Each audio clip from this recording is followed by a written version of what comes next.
Que la grâce de Dieu soit avec chacun d'entre nous. On va commencer notre enseignement toujours sur les dons spirituels. Je vais faire rapidement un récapitulatif pour ceux qui n'ont pas suivi l'enseignement précédent. On a dit que dans une assemblée, dans une église, il n'y a pas seulement un type de programme, un type de culte. Il y a plusieurs sortes de cultes, il y a plusieurs sortes de programmes. Lorsque tu viens dans une église, il faut que tu connaisses les différents buts des assemblées, des programmes qui sont institués, afin que tu viennes dans cette mentalité, dans une bonne attitude, pour pouvoir bénéficier au mieux de ce qui s'est fait dans l'assemblée. On a dit le programme qui est prioritaire dans une assemblée, c'est le programme ou le culte d'enseignement. On a regardé dans le ministère de Jésus, on dit que Jésus passait 70% de son ministère à enseigner, à prêcher, à enseigner. Pourquoi? Parce que nous sommes des disciples de Christ. Et en tant que disciples de Christ, on doit avoir des informations nécessaires. On doit avoir la connaissance nécessaire afin de marcher selon le plan de Dieu, selon la volonté de Dieu pour nous. Un enfant de Dieu, ce qu'il doit rechercher au premier plan, c'est la connaissance. La connaissance est très importante. Donc, quelqu'un, par exemple, qui vient culte d'enseignement et qui n'a pas sa Bible, qui n'a pas de quoi noter, tu ne viens pas dans une bonne attitude. Parce que tu dois venir dans l'attitude de pouvoir suivre le rythme de l'enseignement que l'homme de Dieu donne. Donc, il faut que tu aies une Bible, il faut que tu aies de quoi noter. Il y a aussi ce qu'on a appelé un programme de prière. Le programme de prière, normalement, découle du programme de la parole de Dieu, de la présentation, de la prédication ou de l'enseignement. Normalement, quand on finit d'écouter un enseignement, une prédication, c'est bien de pouvoir prier par rapport à l'enseignement ou la parole que tu as reçue, afin que la parole soit vraiment ancrée en toi, soit enracinée en toi. Par exemple, si on regarde un programme de prière, et que tu viens avec un cahier, tu viens avec un stylo, non. Dans un programme de prière, on ne vient pas pour noter les choses, on vient pour prier. Après 30 minutes, 1 heure de prière, tu ne peux pas dire à ton voisin, « Ah, je ne comprends pas, depuis à quel moment on va chanter ?» Non. Lorsqu'on vient au programme de prière, on vient pour prier. Est-ce que ça va? Tu dois te mettre dans des dispositions qu'il faut. Lorsque Jésus il prêchait, il enseignait, la Bible déclare aussi qu'il priait pour les gens. Donc, d'où le troisième programme qui est le programme de guérison. Et j'ai dit que cela peut découler du programme de prière comme et du programme aussi de la prédication. Quand Jésus prêchait, en même temps, il pouvait aussi prier pour les malades, afin que les malades puissent recevoir la guérison. Jacques a dit, si quelqu'un d'entre vous est malade, qu'il appelle les anciens de l'église. Les anciens, ça veut dire les leaders de l'église, les responsables dans l'église, afin que ceux-ci puissent prier pour eux. On a vu aussi dans Actes chapitre 9, où Pierre a prié pour une sœur de l'église qui était morte, qui est revenue à la vie, qui est Dorcas. On a vu aussi qu'il a prié pour un frère en Christ qui était aîné paralytique. Il a prié pour lui. Donc, on peut prier pour des chrétiens qui sont malades dans l'église. On peut organiser des programmes pour eux. Et aussi demander aux gens de l'église d'inviter aussi des malades qui ne sont pas chrétiens, afin de pouvoir bénéficier de la grâce de Dieu, de la puissance de Dieu dans la vie. Alléluia. C'est important. Donc, quand on vient dans ce genre de programme, on vient dans une certaine attitude, dans une certaine mentalité, pour dire aujourd'hui, je sais que Dieu va faire quelque chose dans ma vie. Dieu va se glorifier. Dieu va me guérir. Dieu va me faire du bien. Pourquoi? Parce que j'ai expliqué que, en fait, on croit aux choses naturelles. C'est-à-dire, si par exemple, tu te sens mal, tu peux prendre des médicaments, tu peux prendre des choses, et ainsi de suite. Tu fais du sport pour entretenir ta santé. Mais si tu as une maladie où la santé, et du moins la médecine ne peut pas régler, donc les médicaments ne peuvent pas régler, le sport n'a pas pu régler. Il y a la main de Dieu qui est là, qui est le surnaturel. C'est pourquoi Jésus a dit, voici les miracles qui accompagneront ceux qui auront cru. En mon nom, ils imposeront les mains aux malades, les malades vont recevoir la guérison. Donc nous, on croit au surnaturel. On croit que Dieu est capable de pouvoir faire des choses au-delà de la connaissance intellectuelle, au-delà de la médecine. Souvent, les gens disent que là où la main de l'homme s'arrête, c'est là où commence celle de Dieu. Là où la main de la médecine s'arrête, c'est là où commence celle de Dieu. On a vu des gens qui avaient des maladies dites incurables, c'est-à-dire des maladies qu'on ne pouvait pas guérir. Mais on a vu la main de Dieu guérir ces personnes-là. Moi, j'ai été témoin moi-même, ma vie, où j'étais 3 jours alité. C'était difficile de bouger, où j'ai vu la main de Dieu me guérir. Lorsque je suis arrivé sur 1 Pierre 2, 24, j'étais en train de méditer couché. Et j'ai vu, non, pasteur maître, si vous avez été guéri. Et j'ai dit, mais si je suis guéri, puisque le verbe ici est au passé composé, donc c'est déjà du passé. Donc, je l'ai déjà la guérison. Donc, j'ai dit, mais je suis guéri. J'ai commencé à proclamer, je suis guéri, je suis guéri, je suis guéri. Et j'ai dit, j'étais content, j'ai dit, je suis guéri, je suis guéri, je suis guéri. Arrivé un moment, j'entends la voix de l'Esprit de Dieu qui me dit, mais quand quelqu'un est guéri, là, est-ce qu'il reste toujours couché? Il dit, ah d'accord, ça seulement c'est pas fou. Hein. Donc il a dit, mets ta foi en action. La foi est toujours accompagnée d'actions correspondant à ta foi. Ce à quoi tu crois, tu vas poser des actions en fonction de ce à quoi tu crois. Donc j'ai commencé à me lever de mon lit. Quand j'ai commencé à me lever de mon lit, les symptômes n'avaient pas disparu. J'avais toujours des douleurs, j'avais toujours mal, j'avais toujours des céphalées, des migraines. Et il y a une autre voix qui me dit, il faut pas empirer la situation, il faut rester couché si tu es malin. Et il y a la voix du Saint-Esprit, non, il faut marcher par la foi, ne marche pas par la vue. Peu importe ce que tes sensations, tes sentiments, tes émotions te disent, lève-toi, agis par la foi. Donc je me suis levé malgré que j'avais mal. Je ne dis pas que je n'avais plus mal. Ça c'est quelque chose de très important à préciser. Les douleurs étaient encore là. Les symptômes étaient encore là. J'ai dit, Seigneur, je crois que je suis guéri. Je me suis levé, j'avais mal. Lorsque je suis arrivé au salon, donc j'étais dans ma chambre, je me suis déplacé, je suis arrivé au salon. Mes frères et sœurs étaient là, il y a longtemps, près de 20 ans en arrière. Et mes frères ont dit, Michel, qu'est-ce que tu fais? Tu es malade, va te coucher, regarde comment ta mine est, regarde comment tu te déplaces difficilement. J'ai dit, non, c'est rien, ne vous en faites pas. Et je suis venu m'asseoir avec eux en train de regarder la télévision. Et quelques temps après, le Saint-Esprit m'a dit, vérifie. Touche-toi à voir, vérifie ton corps. Et puis je touche, je ne sens plus les douleurs, je ne sens plus le mal. Il dit, ah, le mal a disparu, les douleurs ont disparu de manière miraculeuse, de manière surnaturelle. On croit au pouvoir surnaturel de Dieu. Alléluia. Est-ce que tu crois aussi que Dieu est capable de faire des choses extraordinaires? S'il a fait pour nous, il peut le faire aussi pour toi. Ma femme, on dit, était atteinte d'une maladie incurable qui est la drépanocytose, une maladie du sang. Mais aujourd'hui, ma femme est complètement guérie et ne fait plus ses crises. Alléluia. Je crois au pouvoir surnaturel de Dieu. Nous croyons un Dieu qui est capable de faire des choses qui dépassent l'entendement humain. Amen. Gloire à Dieu. Et il y a aussi des programmes que je n'ai pas parlé la dernière fois, les programmes des leaders, les programmes des responsables d'église. Vous allez voir Jésus marcher avec plusieurs disciples. On a parlé des 120 dans Actes chapitre 2 et Actes chapitre 1. On a parlé des 70 disciples, mais on a parlé aussi de 12 apôtres. Vous allez voir que Jésus, souvent, il partait avec 3 apôtres, qui étaient en l'occurrence Pierre, Jacques et Jean. Il ne se déplaçait pas toujours avec tous les disciples. Et souvent, il était seul avec Pierre. Et il leur disait des choses en particulier. Donc, il y a des choses que tu peux dire en particulier à des personnes qui sont comme des responsables, des leaders. Tu peux organiser des programmes dans l'église par rapport aux leaders, leur dire des choses en particulier. Et ces choses-là, c'est pas forcément pour tout le monde, pour que tout le monde entende. Dans Actes chapitre 15, lorsque le problème s'est posé à Jérusalem, on dit, ah, les non-juifs sont devenus chrétiens maintenant, ils ont accepté Christ.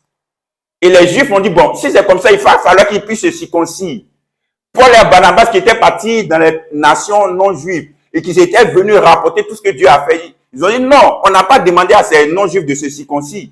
Donc les Juifs de Jérusalem qui non, il faut qu'ils se circoncisent. Forcé, c'est une expression ivoirienne. Obligatoirement, il faut qu'ils se circoncisent. Sinon, c'est pas bien. Donc, ils ont dû débattre de cette affaire-là de façon doctrinale. Et ils ont rassemblé tous les leaders. Ils n'ont pas rassemblé tout le monde, non. C'était les responsables, les leaders qui ont débattu de ce sujet-là. Gloire à Dieu. Dans Actes chapitre 20 aussi, lorsque Paul est arrivé dans une autre ville, il a fait venir les responsables, les pasteurs de l'église d'Éphèse pour pouvoir avoir un entretien privé avec eux. Donc souvent, il y a des choses dans la Bible, par exemple 1 Timothée, 2 Timothée, le livre de Tite. Ce sont des livres que Paul a écrits à des responsables d'église, à des leaders d'église, à des pasteurs d'église. Timothée et Tite étaient des pasteurs. Donc, il y a des choses, tant que tu n'es pas impliqué dans le ministère, tu ne fais pas l'œuvre de Dieu, comme on a l'habitude de dire, en tant que pasteur responsable d'église, tu ne peux pas comprendre. Pourquoi? Parce que ça ne te concerne pas. Souvent, on prend des passages tels que où Jésus a dit, si quelqu'un n'a pas abandonné son père, sa mère, n'a pas abandonné sa maison, ses terres pour me suivre, il n'est pas digne du royaume de Dieu. Ça ne concerne pas toi le chrétien. Moi, je n'ai pas abandonné mon papa, ma maman pour accepter Christ. Est-ce que toi, tu as abandonné ton papa, ta maman pour accepter Christ? Non. Est-ce que tu les as réunis? Non. Est-ce que tu les as quittés? Non, tu ne les as pas quittés. Donc, ça ne te concerne pas. Jésus est en train de parler à ses 12 apôtres, à ceux qui étaient proches d'eux. C'est pourquoi Pierre va répondre, mais nous, on a tout abandonné. Donc, eux, ils ont tout abandonné. Donc, tu ne peux pas dire, mais Jésus, pourquoi tu dis encore tout abandonné pour te suivre? Non, il ne parle pas de toi. Il parle de ceux qui sont impliqués dans le ministère d'évangélisation. Pour ceux qui sont des missionnaires, qui vont aller dans d'autres contrées. Regardez un peu ma femme. Ma femme est partie dans d'autres contrées. Et souvent, quand tu es dans ce genre de ministère, tu fais des sacrifices par rapport même à ta famille. Tu les abandonnes pour un peu de temps par rapport à l'œuvre de Dieu, par rapport à la vision à laquelle Dieu t'a appelé. Est-ce que vous comprenez ce qu'on te dit? Donc, ces paroles, tout le monde n'est pas concerné. Ça concerne certains responsables ou certains leaders. Donc, ne prends pas toutes les paroles pour toi dans la Bible. C'est pourquoi je dis, il faut faire attention par rapport à cela. Alléluia. Et maintenant, j'ai parlé du programme qui nous concerne. J'ai dit qu'il y a ce qu'on appelle le programme du Saint-Esprit. Les programmes du Saint-Esprit, c'est quoi? En fait, dans le programme du Saint-Esprit, c'est un programme où on laisse libre cours à la manifestation des dons du Saint-Esprit. Où on laisse le Saint-Esprit se démontrer, le Saint-Esprit se manifester. Et regardez, dans Actes chapitre 2, on dit que les disciples étaient tous réunis dans la chambre haute. Et puis tout d'un coup, le Saint-Esprit est descendu. Quand le Saint-Esprit est descendu, qu'est-ce qu'ils ont fait? Ils ont commencé à parler en langue, eux tous, sans exception. Ils ont tous parlé en langue, ils ont tous interprété les langues. De telle sorte que tous ceux qui étaient là les ont entendus, ont compris ce qu'ils voulaient dire. Ils ont entendu ce qu'ils voulaient dire. On dit, on les entend parler des merveilles de Dieu. Est-ce que vous comprenez? Dans 1 Corinthiens 14, comme on l'a vu la dernière fois, on dit, Paul a dit, lorsque vous vous rassemblez, qu'est-ce qu'il faut faire? Si quelqu'un a une révélation, si quelqu'un a une parole de connaissance, si quelqu'un a une parole de sagesse, si quelqu'un a une doctrine, si quelqu'un a quelque chose qu'il le donne afin que tout le monde soit édifié. Donc, dans le domaine du programme du Saint-Esprit, tout le monde est concerné, tout le monde est impliqué. Dans le programme d'enseignement, c'est le pasteur, comme là je fais, qui prêche. Vous tous, vous écoutez, vous recevez la parole. C'est moi, je suis plus acteur. Et vous écoutez, vous prenez les notes. Mais dans le programme du Saint-Esprit, nous tous, nous sommes acteurs. Pourquoi? Parce que tous les enfants de Dieu ont le Saint-Esprit en eux. Alléluia. Amen. Regardez, on va lire 1 Corinthiens 12. 1 Corinthiens chapitre 12. On va lire le verset 3. C'est pourquoi je vous déclare que personne, s'il parle par l'Esprit de Dieu, ne dit Jésus est anathème ou Jésus est maudit. Et que personne ne peut dire Jésus est le Seigneur si ce n'est par le Saint-Esprit. On dit, tu ne peux pas dire Jésus est anathème par le Saint-Esprit. Mais tu ne peux que dire Jésus est Seigneur que par le Saint-Esprit. En fait, ce verset nous fait comprendre que lorsque le Saint-Esprit vient sur toi, c'est pour parler. C'est pour t'amener à dire quelque chose, à parler. Quelqu'un qui est rempli de l'Esprit ne peut pas se taire. Quelqu'un qui est rempli de l'Esprit, il doit parler, il doit s'exprimer, il doit dire quelque chose. Donc, dans le programme du Saint-Esprit, tout enfant de Dieu qui a l'Esprit de Dieu en lui va parler, il va s'exprimer, il va dire quelque chose. Tu ne reçois pas l'Esprit de Dieu pour croiser les bras. Tu reçois l'Esprit de Dieu pour démontrer l'Esprit de Dieu. La Bible déclare que l'Esprit de Dieu rend témoignage à notre esprit que nous sommes enfants de Dieu. Donc, l'Esprit de Dieu fait un travail intérieur en toi, le témoignage intérieur. Mais l'Esprit de Dieu aussi fait un travail extérieur.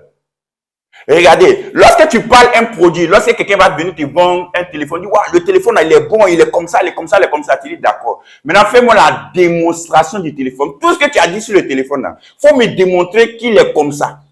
Donc, il va faire une démonstration avec le produit qu'il t'a vanté pour voir si le produit correspond à tout ce qu'il t'a dit. Est-ce que vous comprenez? Donc, le produit doit être démontré. On doit voir si le produit est vraiment ce qu'il est. Donc, il doit avoir une démonstration du produit. De la même manière que le Saint-Esprit rend témoignage à ton esprit tu es enfant de Dieu. Donc, il fait un témoignage extérieur. Il faut aussi que tu démontres l'Esprit de Dieu. Tu crois qu'actuellement l'Esprit de Dieu est au milieu de nous? Tu crois pourquoi? Parce que l'Esprit de Dieu vit en toi. Du moment où l'Esprit de Dieu vit en nous, ne savez-vous pas que votre corps est le temple du Saint-Esprit? Le corps ici parle ici de l'Église entière. Donc toi, le Saint-Esprit vit en toi. C'est pourquoi tu es devenu chrétien. Tu ne peux pas dire Jésus est Seigneur. J'accepte que je confesse que Jésus est Seigneur. Si ce n'est pas le Saint-Esprit, on vient de voir. Donc le Saint-Esprit habite déjà en toi. Maintenant, il faut démontrer que le Saint-Esprit vit en toi. Est-ce que vous comprenez? Oui, tu dis j'ai le Saint-Esprit. Maintenant, il faut le prouver. Il faut le démontrer. Il faut le manifester. Il faut l'exprimer. Et la manifestation ou la démonstration du Saint-Esprit, ce n'est pas réservé seulement au pasteur. Tu dis pas, non, moi, je ne suis pas pasteur, donc moi, je ne manifeste pas le don du Saint-Esprit. Non, non, non, c'est pas ça. On a vu dans la chambre haute les 120 disciples qui étaient réunis. On dit 120 disciples. On n'a pas dit les 12 apôtres. Non, les 120 disciples qui étaient réunis, eux tous se sont mis à parler en langue. On va voir ça, acte 2, verset 4. Je vais lire le verset 1 et ensuite je vais lire le verset 4. Le jour de la Pentecôte, ils étaient tous ensemble dans le même lieu. Tout à bon, je vais lire le verset 2, 3, 4. Tout à coup, il vint du ciel un bruit comme celui d'un vent impétueux. Et il remplit toute la maison où ils étaient assis. Des langues semblables à des langues de feu leur apparurent, séparées les unes des autres, et se posèrent sur chacun. Verset 4. Et ils furent tous remplis du Saint-Esprit. Il faut bien colorier ou souligner ce mot tous dans ta Bible. Oui, tu peux écrire des choses dans ta Bible. Ce n'est pas un blasphème, il ne faut pas avoir peur. C'est un livre que tu étudies. Donc, tu peux écrire, tu peux colorier des choses. Moi, il y a beaucoup d'annotations dans ma Bible. Et ils furent tous remplis du Saint-Esprit et se mit à parler en d'autres langues selon que l'Esprit leur donnait de s'exprimer. Donc, l'Esprit est venu en eux, sur tous. Donc, l'Esprit va se manifester par quoi? Par le parler en langue. Donc, lorsque l'Esprit en toi, l'Esprit se manifeste, l'Esprit se démontre. Est-ce que vous comprenez? Il faut que tu aies cette conscience que l'Esprit qui est en moi doit se démontrer. Il doit se manifester. Il doit agir. L'Esprit ne vient pas là pour croiser les bras pour dire, bon, je suis venu en toi, c'est suffisant. Non. Tu ne dois pas dire, non, moi, je sais que je suis sauvé. J'ai mon salut. C'est le plus important. L'Esprit de Dieu habite à moi. Non, non, non. Il y a plus que ça. Un jour, il y avait un homme qui partait en croisière dans les années 1920, 60, 20 à 30. Il partait en croisière dans un bateau. Il a payé le ticket, donc. C'était un voyage sur plusieurs jours. Et il a pris un peu de nourriture pour lui, pour pouvoir manger. Premier jour, il a mangé. Il a vu, il y avait un restaurant dans le bateau. C'était les grands bateaux, les paquebots. Donc, il a vu des gens qui partaient au restaurant pour manger. Bon, comme lui, il n'avait pas l'argent, il avait envoyé un peu de nourriture. Il a commencé à manger. Premier jour, deuxième jour, troisième jour. Sa nourriture est finie. Il avait faim comme ça. Il n'avait plus d'argent aussi sur lui. Il ne savait pas comment faire. Il m'a dit, bon, comme il sait que c'était un enfant de Dieu, il dit, bon, comme je suis chrétien, je ne vais pas aller manger et puis sans payer. C'est pas bien. Donc, il est resté dans la faim jusqu'à arrivé un moment, il ne pouvait plus tenir. Il avait tellement faim, il dit, bon, c'est pas grave. Je vais partir, je vais rentrer dans le restaurant et me servir. Si on me demande de venir payer, j'ai dit non, j'ai pas l'argent. Le pire qu'il peut faire, ils vont me dire non, faut laver assiette. Donc, c'est pas grave. Donc, il est parti. Il a commencé à manger. Il s'est bien servi. Vous savez, quand vous avez faim, là, vous mangez. Mais il a mangé rapidement. Et puis, il est sorti. Il a vu que personne ne lui a demandé quoi que ce soit. Ah! Il était intrigué, mais sa conscience lui disait non, non, c'est pas bien. Donc, il est retenu voir. Le chef cuisinier a dit, ah, excusez-moi, mais j'ai mangé, je n'avais pas d'argent. C'est pourquoi j'ai pas pu payer. Je suis désolé.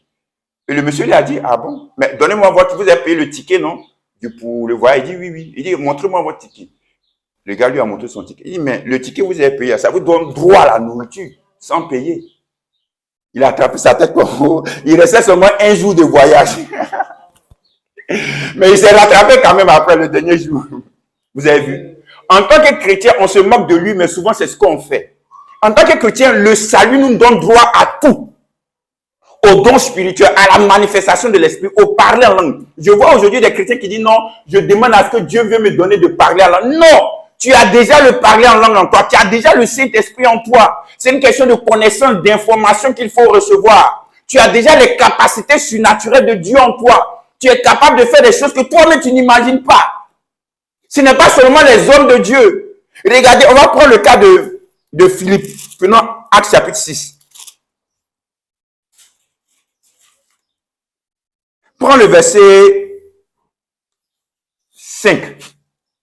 Cette proposition plut à toute l'assemblée. Ils élurent Étienne, homme plein de foi et d'Esprit Saint, Philippe, Procor, Nicanor, Timon, Parminas et Nicolas, prosélytes d'Antioche. Donc, ils vont prendre ces 7 personnes pour aider les apôtres pour faire la distribution de la nourriture dans l'assemblée de Jérusalem. Parce qu'il y avait des discordes.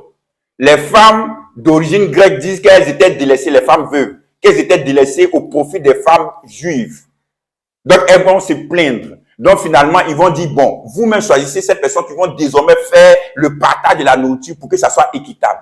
Donc, le peuple va voter ces 7 personnes dont on vient de lire les noms. Donc, leur activité dans l'église, c'était de faire quoi? C'était de distribuer la nourriture dans l'église. Vous suivez? Donc, ils distribuaient la nourriture dans l'église. Les 7 personnes qu'on vient de lire. Maintenant, regardez. Lisons le verset 7 et 8. Toujours le chapitre 6. La parole de Dieu se répandait de plus en plus. Le nombre des disciples augmentait beaucoup à Jérusalem. Une grande foule de sacrificateurs obéissait à la foi. Verset 8. Étienne, plein de grâce et de puissance, faisait des prodiges et de grands miracles parmi le peuple. Étienne qui distribuait la nourriture dans le temple, dont on vient de voir, il faisait partie de ces personnes qu'ils ont élues pour pouvoir distribuer la nourriture dans l'église, dans l'assemblée. On dit Étienne faisait de grands miracles, de prodiges, alors qu'il n'était pas pasteur. Est-ce que vous comprenez? Regardez le chapitre 8. On va lire le verset 5 à 7. Actes chapitre 8, verset 5 à 7. Philippe étant descendu dans la ville de Samarie, il prêcha le Christ. Les foules tout entières étaient attentives à ce que disait Philippe. Lorsqu'elles apprirent et virent les miracles qu'il faisait,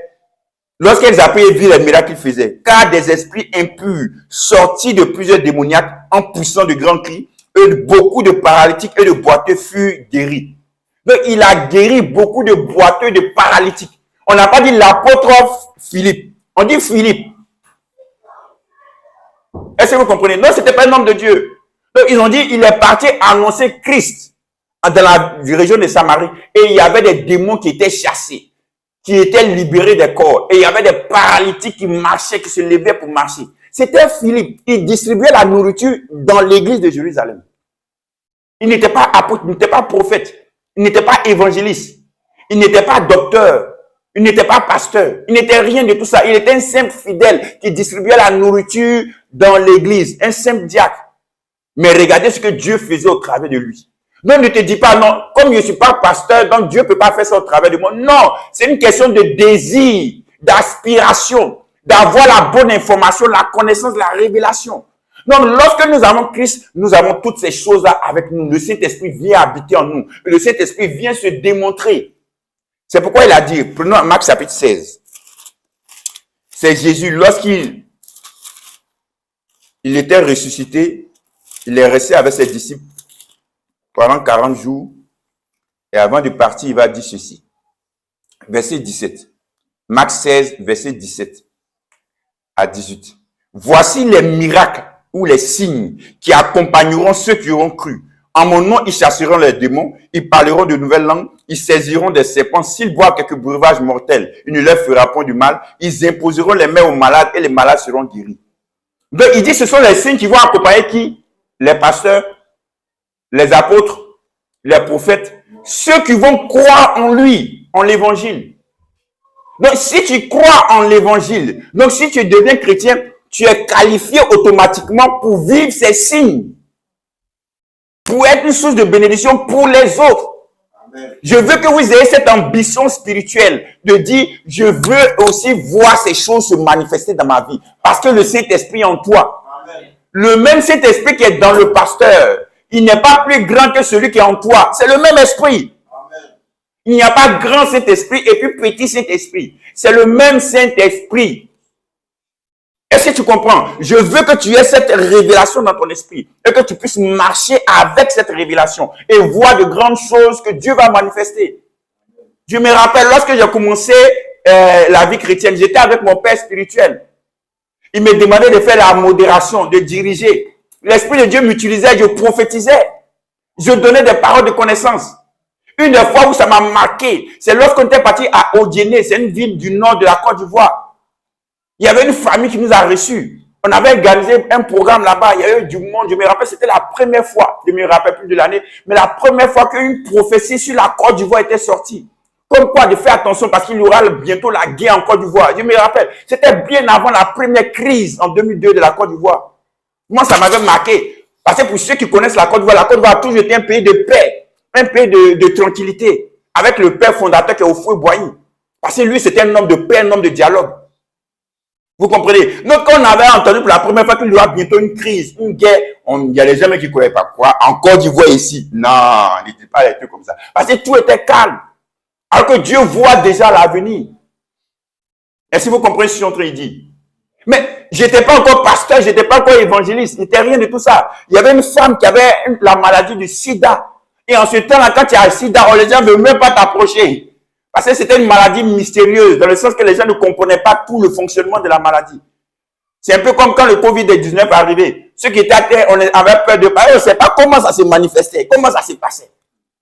Donc, lorsque tu es ignorant par rapport à une maladie, tu as peur. Donc, les gens avaient peur en ce temps de ceux qui étaient avec le sida. Mais il y a une femme qui était venue nous voir. Mon père spirituel a dit, Michel, il faut prier pour elle. Et a prié pour elle. Et j'ai prié pour elle. Et qu'est-ce qui s'est passé? Dieu s'est glorifié. La femme était guérie. Elle nous a envoyé après, quelques mois, une lettre. C'est pas en ce temps où il y avait un téléphone, ou en ce temps où il n'y avait pas un téléphone cellulaire comme ça. Elle nous a envoyé un courrier. Elle nous a écrit pour dire que non, elle est partie refaire après son test. Son test était négatif. Donc Dieu s'est glorifié. Voilà, donc il faut comprendre que Dieu, lorsque tu es enfant de Dieu, tu es qualifié déjà pour manifester les choses de Dieu, les choses extraordinaires. Il ne faut pas douter parce que tu as le Saint-Esprit en toi. Est-ce que vous comprenez? Donc dans ces programmes du Saint-Esprit, dans ce culte du Saint-Esprit, tout le monde participe parce que tout le monde a le Saint-Esprit en lui. Et comme on a vu, tu vas manifester, on a dit quoi? Les dons de parole. Tu vas manifester le don de la parole. Tu vas manifester le parler en langue. Tu vas manifester l'interprétation des langues. Tu vas manifester la prophétie. C'est pourquoi Paul a dit dans 1 Corinthiens 12, je ne veux pas que vous soyez ignorants de ces choses-là. Si on parle de politique, tu es calé. On parle de sport, tu es calé. Mais si on te demande, il faut citer 3 dons de l'esprit. Tu ne connais pas. Alors que tu dois connaître, tu ne dois pas être ignorant par rapport à cela. Tu dois connaître ces choses-là. Parce que tu es une personne de l'esprit, tu es né de l'esprit, tu es spirituel. Donc tu dois savoir comment est-ce que le spirituel fonctionne. Ce que Dieu t'a accordé. Est-ce que vous comprenez? Donc tu vas manifester les dons de l'esprit. Et aussi tu vas manifester ce qu'on appelle les dons de révélation. Et dans les dons de révélation, c'est quoi? Une fois, il y a une soeur qui est venue nous voir ici. Et on a passé du temps ensemble, on a prié ensemble tout. Et pendant qu'on était en train de prier, l'Esprit de Dieu m'a donné une parole pour elle. Je lui ai dit, tu auras bientôt une promotion dans ton travail. Un mois plus tard, je pense, elle nous a appelé pour dire, Dieu m'a fait grâce, il y a eu la promotion dans mon travail. Comment j'ai su ça? C'est par le Saint-Esprit. Maintenant, le Saint-Esprit te permet d'avoir une information sur le passé de quelqu'un, sur le présent de quelqu'un, même sur le futur de la personne. Est-ce que vous comprenez? C'est une capacité surnaturelle que l'Esprit de Dieu te donne. Donc, tu as la capacité, la possibilité de pouvoir savoir cela, avoir ces informations. Ma femme, avant qu'elle accouche à Abigail, ma femme avait déjà vu ça. Dieu lui avait déjà montré le nom d'Abigail, tout ça. Dieu lui a même montré Abigail à un certain âge, plus de 10 ans. Voilà comment Abigail sera. Dieu nous a déjà parlé en ce qui concerne Bethsaliel. Dieu nous a déjà parlé en ce qui concerne Ruby. Donc Dieu même peut te parler en ce qui concerne l'avenir même de tes enfants, de ta famille. Tu as cette capacité en toi. Tu ne peux pas t'imaginer combien de fois le chrétien, il a des choses extraordinaires en lui. Mais souvent, on ne prend pas conscience de ces choses-là. Imaginez le prophète Agabus. La Bible déclare qu'il se lève. Et puis il dit, l'Esprit de Dieu me dit qu'il y aura la famine dans peu de temps. Comment il a su ça? Si ce n'est pas l'Esprit de Dieu. Donc, comme ils ont fait, ils se sont préparés d'avance pour ne pas qu'ils puissent subir la famine. Afin qu'ils puissent traverser le temps de famine aisément. Donc, c'est l'Esprit de Dieu qui te donne cette capacité-là. Je me rappelle, j'ai regardé un programme de Joseph Prince, et le pasteur Joseph Prince de Singapour. Une fois, il prêchait, puis il a dit, vous allez voir bientôt, le coût de l'or va monter. Donc, investissez dans l'or. Comment il peut savoir ça? C'est par le Saint-Esprit. Ce n'est pas un économiste. Ce n'est pas qu'il a fait des recherches ou bien un travail dans ce domaine. Il n'a pas travaillé dedans. Mais l'Esprit de Dieu peut te donner cette capacité, cette possibilité de voir certaines choses dans l'avenir. Est-ce que vous comprenez? Donc souvent, toi-même, il y a des choses qui arrivent dans ta vie, tu ne comprends pas. Tu peux t'asseoir, tu dis, Saint-Esprit, donne-moi de comprendre. C'est pourquoi on appelait ces dons les dons de révélation. C'est-à-dire Dieu te donne la capacité de voir des choses, d'avoir des informations sur toi, sur des gens, sur des pays, sur des lieux. Dieu te donne cette capacité-là de pouvoir le voir. Tu peux le demander à Dieu, je veux voir ces choses-là. Je veux que tu puisses me révéler ces choses-là. Est-ce que vous comprenez ce que je vous ai dit? Donc, quand on sera à ce programme, tu vas parler. Tu vas avoir des révélations. Tu vas avoir des visions. Et regardez Ananias, quand Dieu le Seigneur se révèle à lui, Dieu dit à Ananias, il y a un homme qu'on appelle Paul, il se trouve seul d'état, il se trouve dans tel endroit, dans telle maison. Va, tu vas lui parler et lui imposer les mains. Je me rappelle mon ami, mon meilleur ami, le prophète Watt, il dit qu'il avait invité un de ses amis plutôt au Ghana, qui était arrivé pour la première fois au Ghana. Et puis, ils étaient en train de marcher dans la rue. Et puis, son ami a dit, allons dans cette maison-là. Il dit, aïe. Ils ont dit, mais aïe, pourquoi tu fais quoi? Non, on n'est pas là. Il dit, allons dans cette maison seulement. Mais comme ils croyaient aux dons de cet ami-là, ils sont partis quand même. Ils ont tapé la porte. Donc, les gens ont ouvert. Le prophète a dit tout ce qui s'est passé dans cette maison. Ils ont ouvert la maison. Il dit, faut venir, mon frère, il faut rentrer. Il a prié pour eux. Dieu s'est glorifié là-bas. En même temps, dans cette maison, ils ont commencé une assemblée. Vous voyez? Donc, Dieu a cette capacité de pouvoir te révéler des choses, de pouvoir te faire voir des choses dans le spirituel. Sur des choses qui vont arriver plus tard, ou des choses qui sont arrivées avant dans la vie de quelqu'un. Lorsque tu vois une personne, tu es capable de dire, je vois telle chose qui est arrivée dans ta vie. Et Dieu me dit ceci, ceci, ceci, cela, ceci, cela. Je ne vais pas donner des exemples parce que l'Esprit de Dieu me bloque. Ceci, cela, cela. Donc, l'Esprit de Dieu me dit de te dire que voilà telle chose par rapport à ce qui s'est passé. Voilà des instructions que tu dois prendre. Vous voyez? Donc, l'Esprit de Dieu a la capacité de pouvoir vous le dire. Ayez confiance en vous-même. Dans ce sens-là. Ayez confiance que vous avez le Saint-Esprit en vous. Et que le Saint-Esprit peut se manifester de la sorte avec vous et au travers de vous. Alléluia. Amen. Je veux que vous ayez cet état d'esprit-là. Et les dons de puissance, c'est quoi? Le Saint-Esprit est capable de pouvoir t'utiliser pour faire des choses. Cette fois-ci, c'est pour faire. Amen. Le don de guérison, tu vas prier pour ceux qui sont malades. L'Esprit de Dieu peut te dire, il y a telle personne qui ne va pas bien, qui a un problème, qui est dans une situation même compliquée, le don de foi. Il faut prier pour cette personne. Et la personne va prier et la personne va voir Dieu se glorifier dans la vie de la personne. Ce n'est pas seulement le pasteur. Ce n'est pas seulement l'homme de Dieu. Mais Dieu peut se servir de toi. Gloire à Dieu. Mais en fait, il y a quelque chose. Je vais terminer par là. On va prendre 1 Thessaloniciens 5, verset 19. Il y a une chose que j'aimerais que vous puissiez comprendre, qui va vous aider, qui va favoriser la manifestation de l'Esprit au travers de vous. 1 Thessaloniciens 5, verset 19. La Bible déclare, n'éteignez pas l'Esprit. Ou je vais dire ça autrement, n'éteignez pas la manifestation du Saint-Esprit. Paul va dire à Timothée, ranime le don que tu as reçu en toi. En fait, il y a des choses qui peuvent vous-même vous empêcher de manifester les dons. C'est pas Dieu qui veut pas manifester ses dons. C'est vous-même, vous pouvez vous-même vous empêcher de manifester les dons.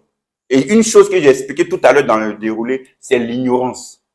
Quand tu es ignorant de souvent certains dons, tu peux ne pas les manifester. Pourquoi? Parce que tu peux attendre de Dieu. Tu dis, Seigneur, donne-moi de pouvoir parler en langue. Donne-moi de pouvoir manifester le don de la parole de connaissance. Alors que ce don est déjà en toi par le Saint-Esprit.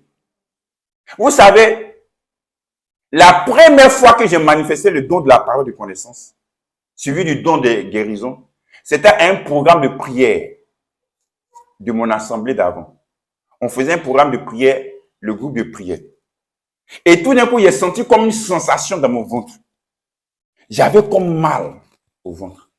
Mais je n'avais pas vraiment mal au ventre. Je ne comprenais pas comment ça se passe, ce qui s'est passé.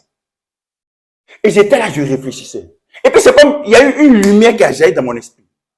Et j'ai dit, il y a quelqu'un qui est ici, qui a mal au ventre. Il faut venir en prier pour toi. C'est une maman de l'église qui s'est levée, qui était dans le groupe, et bien, on a prié pour elle, et puis Dieu l'a guérie. Ça, c'est la première fois. Souvent, on a l'impression que c'est notre imagination qui nous donne des paroles. Souvent, on pense que c'est nous-mêmes, on a créé ces paroles-là. Une chose que vous devez comprendre dans la manifestation des dons de l'esprit, écoutez bien ce que je vais vous dire. Écoutez très bien ce que je vais dire. N'ayez pas peur de faire des erreurs. Dans la manifestation des dons, n'ayez pas peur d'oser. Il faut oser, il faut être audacieux. Il ne faut pas avoir peur de faire des erreurs. Bien aimé, il y a un mois, je me rappelle, où j'ai donné des prophéties qui ne se sont pas accomplies. Je ne suis pas découragé pour autant pour dire, ah, dans ce comme ça, il ne donne plus de prophéties. Non. Pourquoi? Parce que le Saint-Esprit va toujours te rappeler des paroles que tu as données aux gens qui se sont accomplies. Pourquoi tu veux te focaliser seulement sur ces paroles qui ne se sont pas accomplies et rester là à mort, ne plus donner des paroles? Ce n'est pas parce que tu as prié pour quelqu'un, la personne n'a pas été guérie, tu dis non, moi je ne prie plus pour les gens. Alors que tu as déjà prié pour d'autres personnes et ces personnes ont reçu la guérison. Dans le domaine de la manifestation de l'esprit, il faut être audacieux, il faut oser. Il ne faut pas avoir peur. Il ne faut pas avoir peur aussi de faire des erreurs. C'est en faisant des erreurs qu'on apprend davantage. Je connais un homme de Dieu que Dieu utilise puissamment dans les miracles. Il a déjà vu des aveugles voir. Il disait que son premier programme, j'écoutais son témoignage, son premier programme où il a dit il va prier pour les malades. Il dit il est parti, il a jeûné, il a prié pour se préparer pour ce programme. Lorsqu'il est venu au programme, il dit il sentait l'onction comme ça. Ses pieds étaient en feu. Il pressait. Il dit maintenant les malades venaient. Il dit que les malades sont venus. Il dit il a prié pour les malades. Il a prié pour les malades. Après qu'il finit de prier, il dit comment tu vas? Le gars dit ah, je ne me sens pas bien. Il était sûr. Il prie encore, il prie. Il dit comment ça va? Il dit ah, je ne me sens même pas bien, même c'est toujours pareil. Il dit son cœur était découragé comme ça. Eh Seigneur! Il dit il avait honte comme ça. Donc son programme, il dit il n'y a même pas un même qui était guéri. Il dit il est sûr que même les maladies se sont empirées même qu'avant. Mais il dit, l'Esprit de Dieu l'a encouragé, il ne s'est pas relâché, il n'a pas abandonné. Dans le domaine des choses de l'Esprit, il ne faut pas abandonner. Il faut toujours garder l'audace, garder la persévérance. Vous savez, il y a un homme de Dieu que les gens connaissent beaucoup en Côte d'Ivoire maintenant, je ne vais pas dire son nom, mais que Dieu utilise beaucoup dans le domaine des miracles et du surnaturel. C'est mon ami, j'ai marché avec lui. J'ai vu comment il a commencé, je le connais. Même au début, ses prophéties n'étaient même pas claires, n'étaient pas précises. Même certaines de ses prophéties, de ses prières pour les malades, il n'y avait rien qui se passait. Rien de tout ça. Aujourd'hui, c'est lui que Dieu utilise pour faire marcher les paralytiques. Il y a les maladies bizarres, comme des cas quand tu vois pour Tibi Yoshua, quand les gens viennent, les malades qui viennent, tu dis, ça c'est quelle maladie ça? Mais Dieu l'utilise pour pouvoir guérir les gens qui ont ce genre de maladie aujourd'hui. Mais au début, on ne voyait rien de tout ça. Mais une chose que j'appréciais chez lui, c'est que lui, là, il n'abandonnait pas facilement. Il persévérait. Je pouvais quand même lui reconnaître cette qualité. Je pouvais dire, il est comme ça, mais persévérance, là, je ne peux jamais lui reprocher ça. C'était quelqu'un de très persévérant. Dans le domaine de la manifestation de l'esprit, donc il faut être persévérant. Alléluia. Il ne faut pas relâcher, il ne faut pas baisser les bras. Il faut continuer, il faut oser, il faut faire. Tôt ou tard, tu vas voir la gloire de Dieu se manifester et tu seras efficace ou expert dans la manifestation des dons de l'esprit. Alléluia. Je veux que vous appreniez à ne pas baisser les bras, à ne pas relâcher. Il faut oser. S'il y a une parole qui te vient dans l'esprit, il faut dire, j'ai une parole dans mon cœur. Je veux savoir si cela, qu'est-ce que vous en pensez? Vous avez vu, lorsque Paul a croisé les disciples à Éphèse, il dit, est-ce que vous avez reçu le Saint-Esprit quand vous avez cru? Ils ont dit, mais on n'a même pas entendu parler du Saint-Esprit. Paul a posé des questions. Vous savez, même si tu arrives dans une assemblée, que tu as une parole, tu dis, l'Esprit de Dieu me dit qu'il y a quelqu'un qui s'appelle Keïta. Même s'il y a personne qui s'élève, c'est pas grave. Continue quand même. Tu vas dire, même s'il n'y a pas Keïta, Asamoah va sortir là. Le Seigneur va te donner le nom Asamoah. De telle sorte que finalement tu puisses trouver les choses. Parce que ce qu'il faut comprendre aussi dans le monde spirituel, souvent au début, quand tu commences à manifester les dons, les choses ne sont pas forcément aussi claires que ça. C'est au fur et à mesure que tu t'exerces que les choses deviennent de plus en plus claires, où tu comprends le fonctionnement de l'esprit au travers de toi. Parce qu'on dit qu'il y a diverses opérations. Le Saint-Esprit a sa manière d'opérer avec chaque personne. Est-ce que vous comprenez? Regardez Jésus qui arrive dans Jean chapitre 4. Il croise la femme samaritaine. Il lui dit, va appeler ton mari. Écoutez bien. Jésus lui dit, va appeler ton mari. Qu'est-ce que la femme lui répond? Je n'ai point de mari. Jésus a tapé poteau. Bon, taper poteau, ça veut dire qu'il a échoué chez nous. Est-ce que ça veut dire que Jésus a tapé poteau? Jésus dit, femme, va chercher ton mari. Et la femme dit, non, je n'ai point de mari. Si elle était dans l'assemblée, elle dit, pasteur, prophète. Est-ce que vous comprenez? Et Jésus va dire, c'est vrai, tu dis bien. Parce que tu as eu 5 hommes. Et celui avec qui tu es n'est pas ton mari. C'est-à-dire, dans le domaine de la parole de connaissance des révélations, il y a souvent des choses qui peuvent ne pas être claires. C'est mieux de poser des questions à la personne. Continue de poser des questions. Tu vas voir, ça va devenir de plus en plus clair dans ton esprit. Quand ce n'est pas encore clair, quand ça semble un peu confus dans ton esprit.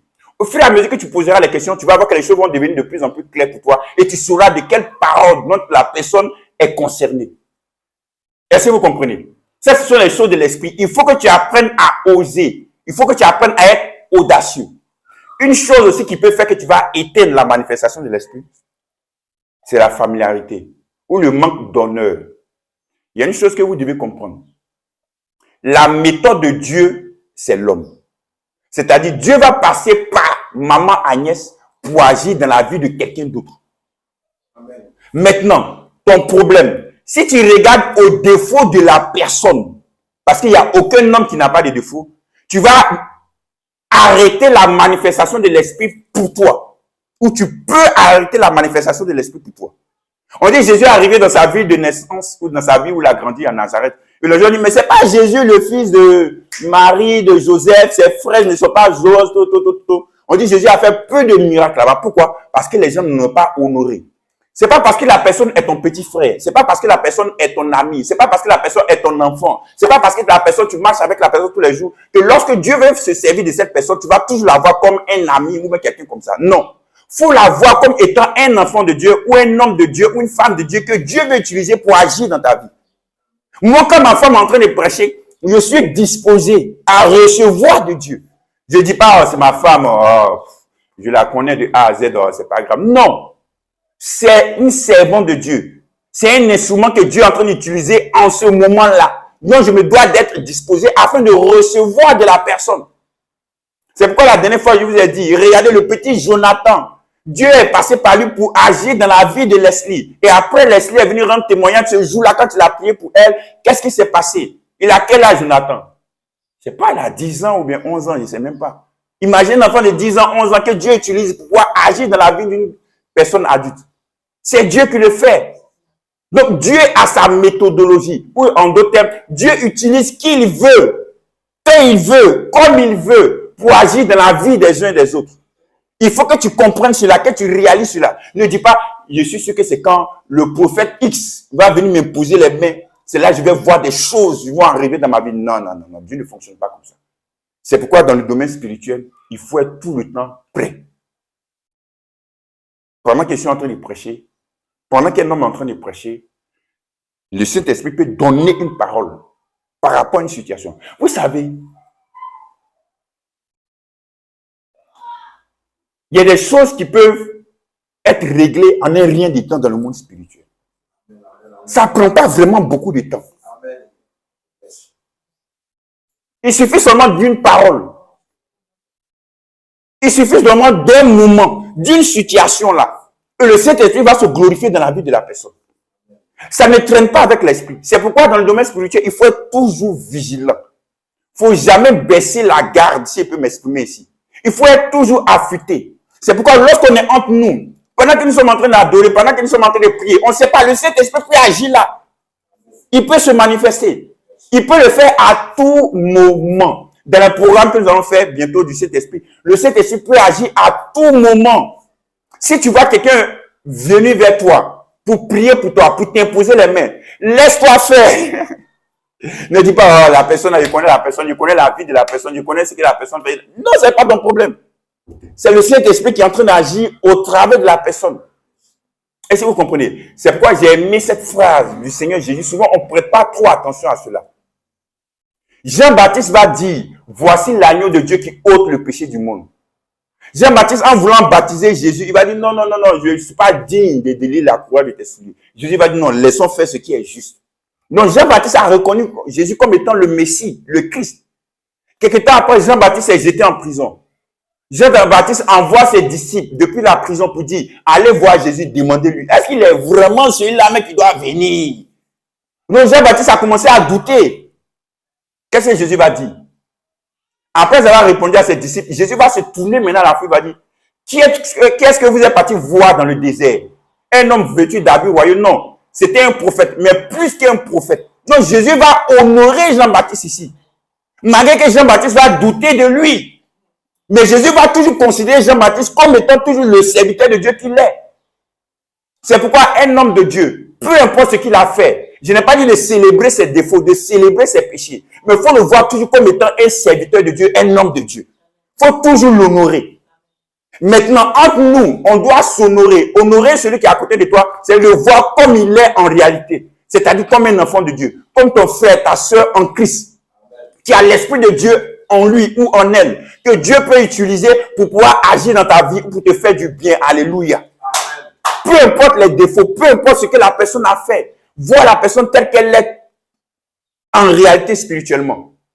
Dieu ne va pas dire, bon, tu as péché, bon, tu n'es plus mon enfant. Non. Si Dieu lui-même dit, tu n'es plus mon enfant ou tu n'es plus mon serviteur, pourquoi on va dire, non, tu n'es plus serviteur de Dieu ou mais tu n'es plus servant de Dieu? Est-ce que vous comprenez ce que je suis en train de dire? C'est comme ça fonctionne dans le monde spirituel. Il faut que nous apprenions à pouvoir manifester les dons de l'esprit. On va s'arrêter à là. J'aimerais qu'on puisse prier. On va prier. Tu vas dire, Seigneur, Père, je veux que tu fasses de moi une source de bénédiction pour les autres. Je veux manifester, démontrer le Saint-Esprit afin que les autres soient bénis, soient édifiés, soient guéris.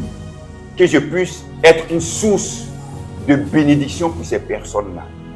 Je veux laisser la manifestation du Saint-Esprit couler en moi. Je veux être une personne audacieuse, une personne qui ose, une personne qui fonce, une personne qui persévère, une personne qui ne baisse pas les bras, afin d'être une réelle bénédiction pour les autres. Comme Pierre l'a dit, le don, c'est aussi pour la manifestation des autres. De la même manière que le don te fait du bien, le Saint-Esprit aussi veut se servir de ce don pour faire du bien aussi aux autres. Je veux que tu aies cette mentalité et que tu oses et que tu ailles vers les autres pour leur faire du bien, pour être une source de bénédiction pour ces personnes. Ensemble, prions le Seigneur. Prions.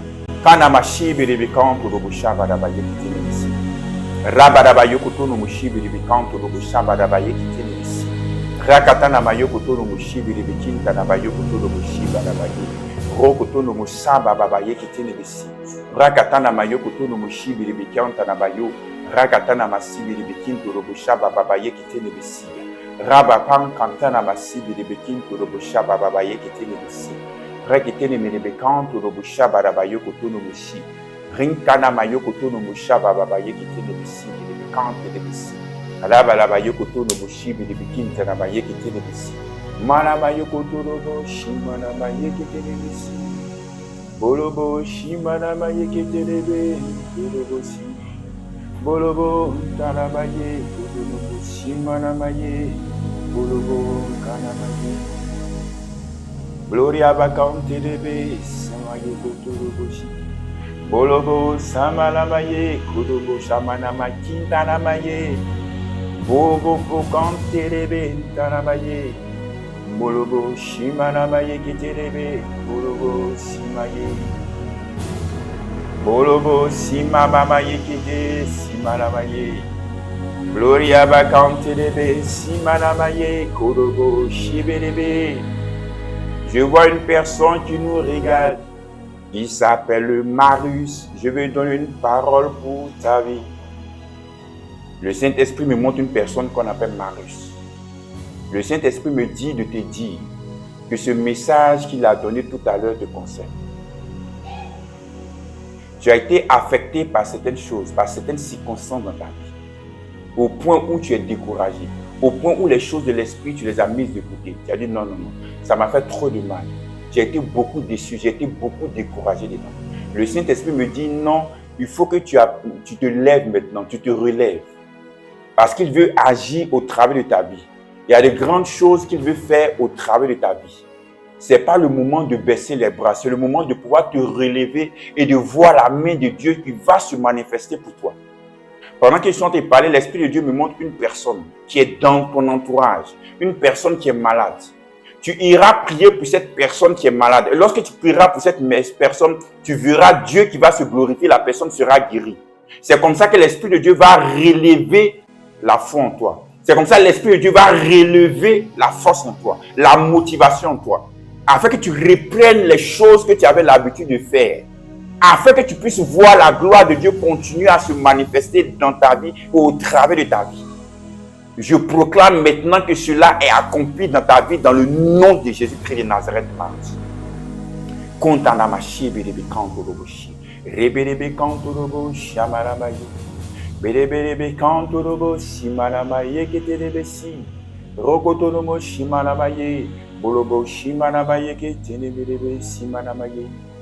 Pendant que je suis en train de prier et chanter en esprit, je vois une vision que l'Esprit de Dieu m'avait donnée me concernant. Et l'Esprit de Dieu me dit, ça te concerne toi à qui je vais parler maintenant.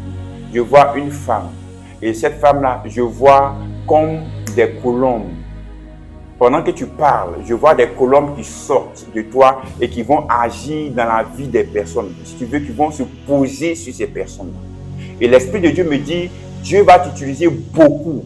Lorsque tu vas parler au niveau de l'usage de ta parole, lorsque tu vas déclarer des choses, lorsque tu vas proclamer des choses, tu vas voir ces choses-là se concrétiser, ces choses-là se manifester dans la vie des gens. Dieu t'a donné la puissance de la parole.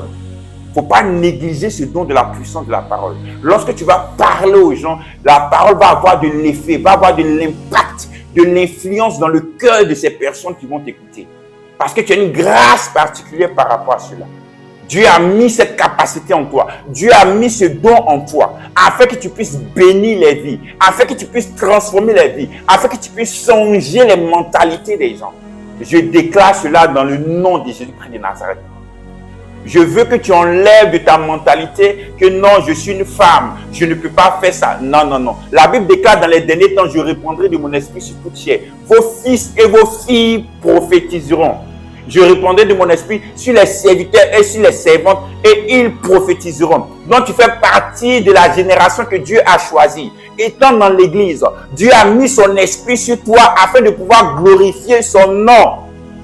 Enlève cette mentalité en toi et accepte le fait que tu es un instrument de Dieu afin de pouvoir glorifier son nom à cette époque où nous sommes. Parce que tu es le choix de Dieu. Je vais te confirmer cette parole. Tu es le choix de Dieu. Je te vois hésitant dans ton cœur. Tu es le choix de Dieu. Dieu a sa main sur ta vie. Dieu a sa main sur ta vie. C'est Dieu qui t'a choisi. Ce n'est pas un homme qui t'a choisi, mais c'est Dieu lui-même qui t'a choisi. Et c'est lui qui t'a qualifié pour accomplir des choses extraordinaires au travers de ta vie. C'est pourquoi lève-toi avec cette parole de Dieu et avance. Parce que Dieu est avec toi, Dieu vit en toi et Dieu va accomplir de grandes choses de par ta vie.